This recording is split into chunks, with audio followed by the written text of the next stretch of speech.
Obviously, Asia is a region that is technologizing quite rapidly, and this conference has been amazing because it's brought together scholars from across Asia who work on various issues of digitalization, whether it's looking at the policy dimensions, the political economy, industry dimensions, as well as pop cultural trends. We've been able to exchange lots of ideas and rich insights that I believe will be of great interest, not just to academics and students, but also policymakers.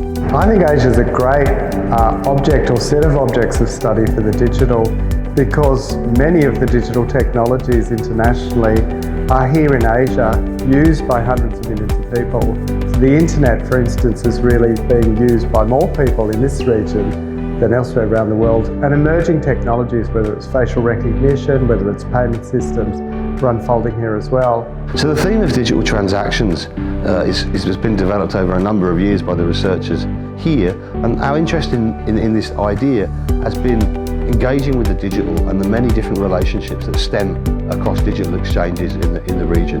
So of course everyday transactions are the building blocks of any society, and so changes in transactional norms, in transactional means, have really profound implications for the way that we live. And the digital is currently remediating all of those systems, all of those protocols. It's introducing novel ways of paying for things, novel currencies for paying for things, and new kinds of relationships, both social, economic, and also personal, between people in Asia. In the context of labor, digital labor, which I study, it's very crucial to look into Asia, the way history and culture has shaped the way we deal with labor, and also how we will interpret the way that the digital technologies is reshaping the different relationships around labor and platforms. Digital Asia we can think of that as a research platform. So firstly, to think of it as a network of scholars coming together from various parts of the world, but mostly from Australia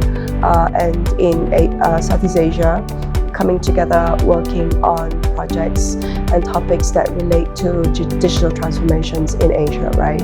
So to think of it as a network of scholars in the first instance. And then in the second instance, to think of it as a theoretical approach, and that way a kind of commitment to the space of digital Asia, and that may or may not be in geographical Asia. In terms of the digitalization of society, we are looking at some interesting issues around, for example, algorithmic biases, around the use of big data and the dominance of some incumbent companies in controlling the access to these data.